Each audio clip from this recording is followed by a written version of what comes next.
ताईंचं पहिलं धन्यवाद करतो।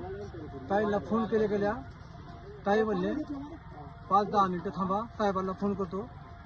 डीपीचं तिथं 4 वाजेपर्यंत आहे ना तुमची डीपी बसणार। माझं म्हणणं ताईंसाठी ताईंमुळे ना डीपी आली इथं, हे आमच्या धन्यवाद आहे त्यांचा। चिंचोलीवरून सकाळी फोन आला होता की ताई आमची चिंचोलीची डीपी आहे ही जळाली आहे आणि आम्ही MSABशी संपर्क साधला, परंतु आज येणार नाही असं कळालं।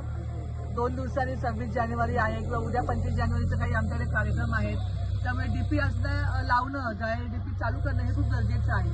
तर त्यांचा फोन येताच मी MSABच्या साहेबांशी संपर्क साधला आणि त्यांनी मला सांगितलं की ताई आज पॉसिबल नाहीये, आज आमच्याकडे मॅनपॉवर नाहीये, पण त्यांना थोडंसं मी प्रेशरच केलं असं म्हणायला हरकत नाही की मला कोणत्याही परिस्थितीमध्ये आज काही करून डीपी लावूनच पाहिजे।